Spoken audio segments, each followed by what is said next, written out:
If I hold the camera just right, I suppose we could stretch our imagination and believe that it's not spring, but it's spring.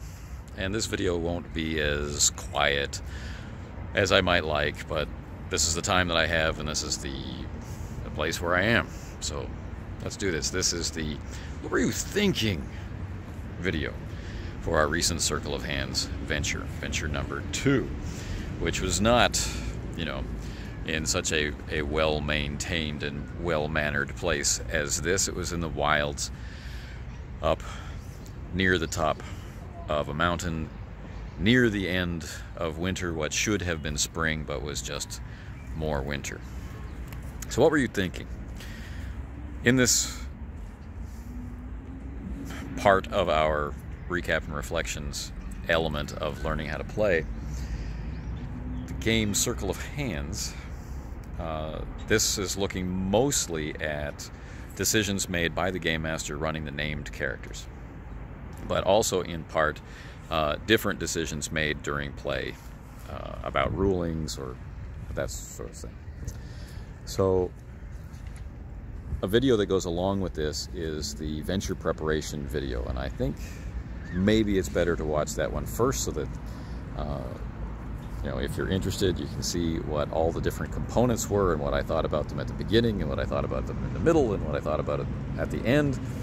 And then this is, well, what actually happened in play and what were you thinking when you did it. So I had intended for winter to end and spring to begin, and that didn't happen. In play, it made more sense for winter to stay. And what was I thinking? I wasn't thinking much about it. I wasn't thinking like, this is where I had planned to introduce spring, or I need to get to the scene with spring. This wasn't what was going on. It was that players were investigating, players were like peeling off thin layers of the last dried onion from the stores of these people, and that's where we needed to be. And so spring didn't come. Had we had longer to play, and once all the components were in play, such as the people of the garrison and the uprising of the people, if we had longer to play, then we would have had some kind of confrontation. And if that didn't end things then and there, then spring would come, and with it, the ghouls. But,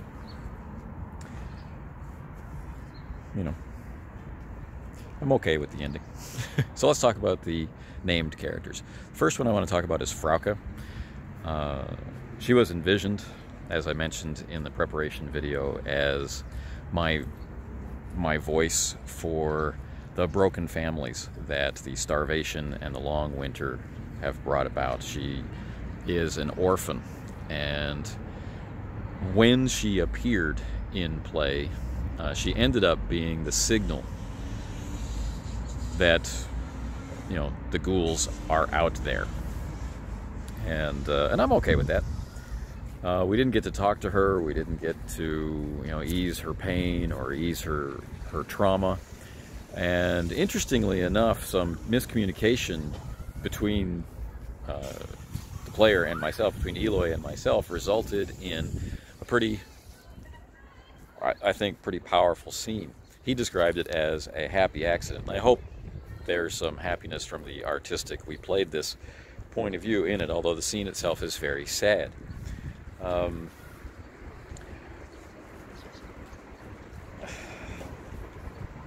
He was trying to communicate with Frauke to calm her down, and I kept saying, you can't reach her.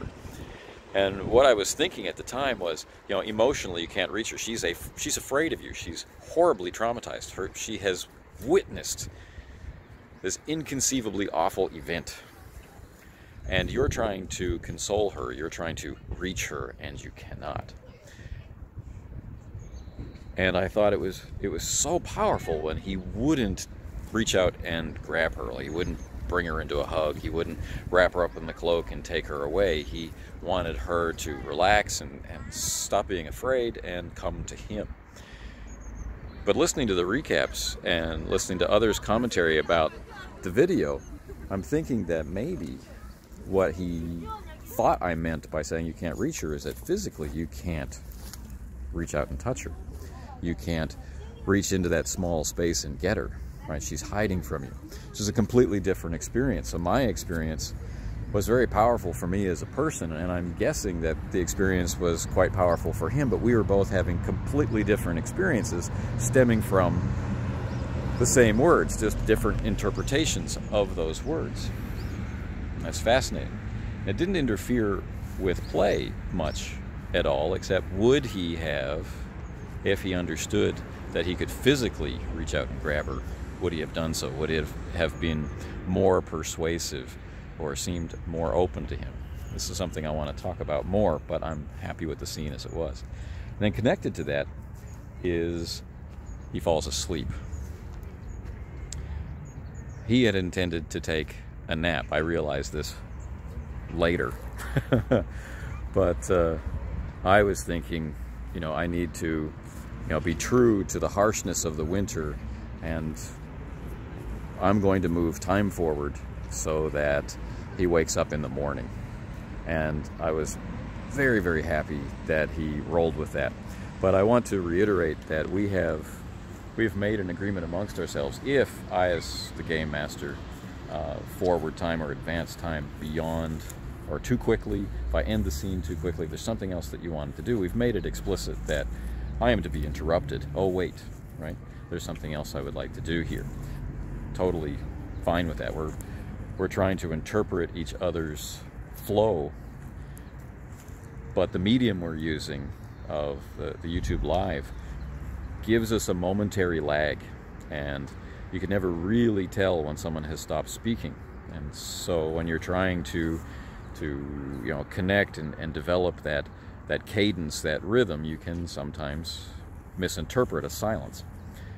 So we have it out there. Interrupt if you've been interrupted. Oh wait, before we go. So there's that. Frauke, she was there to be the voice of the orphans, and even though I never got to give her voice, I guess in a very powerful way she did get to express what I had hoped to express through her as a named character. So happy accident indeed, and a sad one. Next character we can talk about is Burkhart, whose name means protector. An old retired warrior, someone who had failed to die in the war, someone who had lived long enough to become, from his own point of view, useless, and lived long enough to really sense the sweetness of life. He was used to taking action, he was used to being physical, but now those things were beyond him. He's learned to live with fear in a way that paralyzes him. And yet, he's also learned to be active enough not to take any crap from anybody. So once I started thinking of the character that way, the idea of stasis came to mind. And a lot of pieces of this particular venture fell into place. How this theme I mentioned in an earlier video in this series, there was this sense of something in the back of my head, and the way that it was going to come out, it was revealed to me through Burkhart, in that I was naming people as the opposite of what they were. And this place was supposed to be a place of protection, but it was a place of cruelty and death, and everything was a study in opposites. Right? It's supposed to be spring, and yet it is winter. It's supposed to be the birth of hope, and yet it is the death of hope. You see where I'm going. So everything became a study in opposites. And so once that named character made that obvious to me, then what I wanted to say and how I wanted to say it got a lot easier. And it became easier to be aggressive, to recognize that once we couldn't play on the Saturday and we're shifting to Wednesday where we'd only have 2.5 hours, that I did need to be firm with the scene cutting, and now I knew how to do it. So his brother in arms, so to speak, is a bit of an unusual character. I didn't think any particular elements of his backstory would come out, and they weren't really designed to matter so much. But as I mentioned in the preparation video, I gave him the same name as one of the player characters I created, just to give us a sense of grounding that these characters do exist in the world, that there are families out there, even if you don't know them or know of them, or even if they don't particularly matter to your particular character. But I wanted to establish some sense of place, that maybe it's from around here that Cairns come, something like that. And the idea that gentry are gentry by force, and force in the future will eventually become the habit of blood, but the attitude that you have the right to take what's yours because of who you are is prevalent. So I wanted to have this member of the gentry who wasn't living among the gentry, who had had everything taken from him, and was living life as a freeman in, the tail end of his life, with this former warrior living in the shadow of this great keep, whose glory they themselves didn't share in, although they are of an age, right? And I found that voice of despair, I found that voice of bitterness, I found that voice of tension, of willfulness, of refusing to let go, but yet also protecting yourself. And I gave him the name Spearbreaker, and you can imagine what kind of powerful and violent man he was in his youth. And now he's philosophical, and now he's counseling caution when people are pushing for action, and he's counseling for action when people are pushing for caution. And he spends his life fighting wars of words and argument and logic rather than physical battles. Interesting character. It was fun to try and portray these two old men as a duality, to keep them both in all scenes together and leave it a little ambiguous about who was speaking for a moment and then clarify who said it. And I don't know how that translated to the listeners, and I hope it was interesting. So those are those characters. The final two named characters were in the garrison, and we didn't really get to introduce them except by reputation until near the end. And so that's our chief, right, who is the commander of the garrison, the head of the oath takers, and the inherited head of the oath takers. And his name was Ewald, which means customary rule, more or less. And right, again, we see this study in opposites. He's a leader who doesn't lead. He's surrounded himself in glory, which he didn't earn. He sees himself as the protector. He doesn't protect. And he's responsible for much of the tragedy that befalls. He's responsible directly for the civic unrest. And he has a right-hand man. He has a right-hand man named Liebrecht, which means, right living. And never a more opposite name has been invented, I think.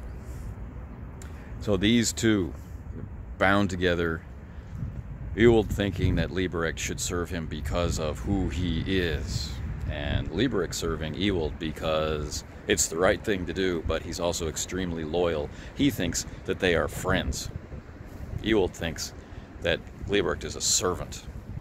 And Liebrecht glories in being able to be the second, the person who is responsible for making everything goes smoothly, right? No one will want for anything. And so Liebrecht has been making sure that there's enough to eat. His loyalty has completely blinded him, and he and the other garrisons scattered throughout these bleak and corrupted mountains, and there must be some Urbaja influence out there somewhere, he and other members of these garrisons, right, have come to view their elite nature as mountain warriors in a certain way. And so I wanted to corrupt the idea of right living. So instead of being a protector, instead of being a servant, instead of standing between those who cannot defend themselves, he instead preys on them. That idea, I wasn't sure if it was going too far. I wasn't sure if it was right until maybe the first 5 minutes of actual play. As I'm describing the winter and as I'm describing its effects, it's like, yeah, I'm gonna go for it. I know who Liebert is, and it was a long way. That's why I felt like all the components were so slippery and difficult. Why, you know, things kept moving around in my imagination and in my memory. So now we need to talk about the ghouls. The ghouls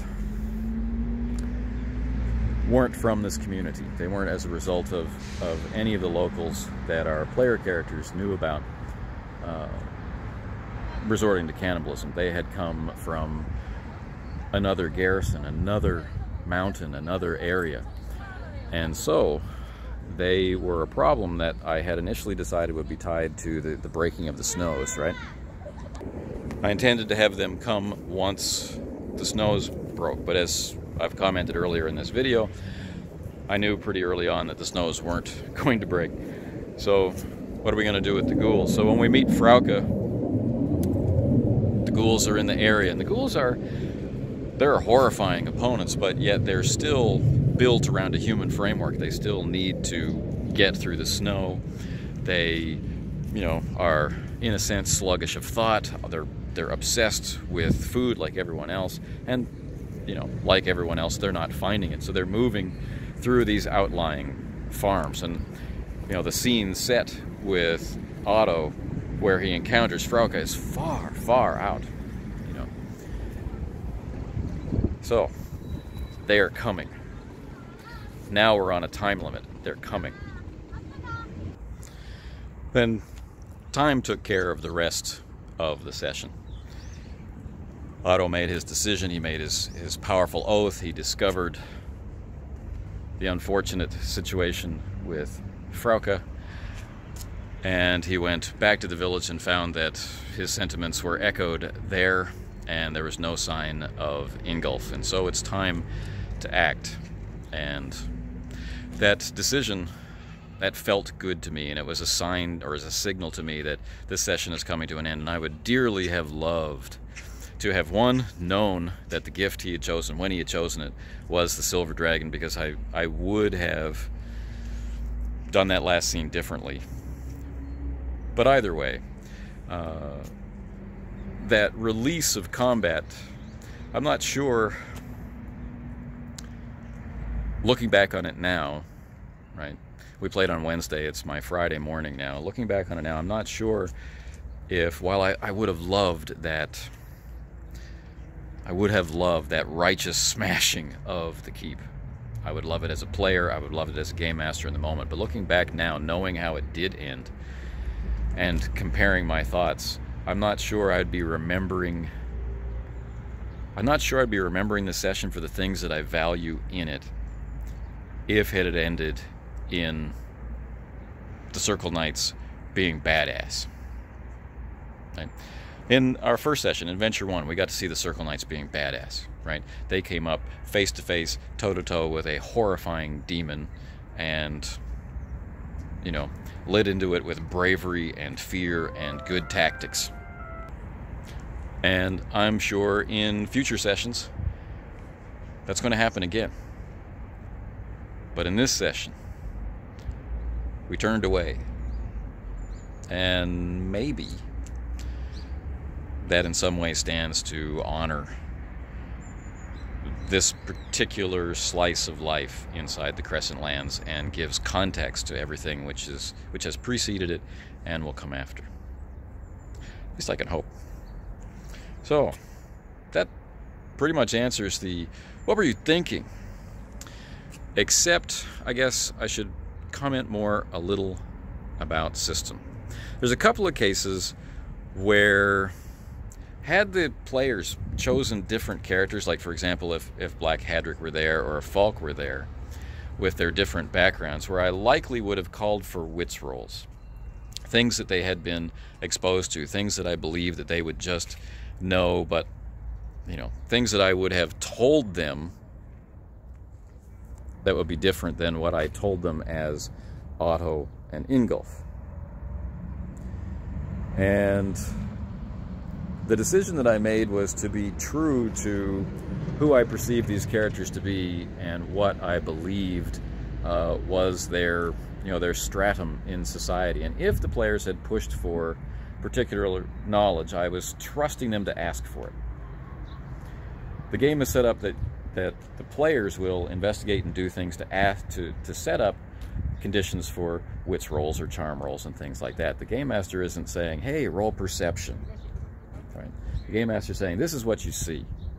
And the players go, I'm going to go turn over that rock. Oh, really? I'm going to turn over all the rocks in the village so I can figure out what's under all the rocks. Okay, give me a wits roll. Right? This is how I'm perceiving the flow of play in the game. And with new characters, with time constraints and whatnot, there are probably situations where a roll would have changed play.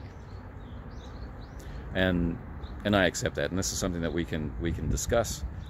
And I'm looking forward to discussing it, to be better prepared to assess situations in the future where the game's edict that if a roll can be made, it should be made. If a roll doesn't have to be made, it shouldn't be made. The game tells us this. Now that is something that requires skill and exposure and practice. We have to build those things, which means we need to assess what we've done and talk about them. So I feel good about how the session came out, like how the session ended. And I'm looking forward to now moving forward as a player and hopefully continuing with this group to run it again. And then we'll see how Circle of Hands feels. And once we've all had a turn in the GM's chair, once we've all had a turn as players, once we've all played many of these characters, and once we've explored more of the Crescent Lands, and once its patterns start to assert themselves, and our own lore, our own history of play starts to become inextricably mixed up with what the game has provided us. So, this, with the Rise of the Wind, will end my What Were You Thinking video for Venture 2. Thanks for watching.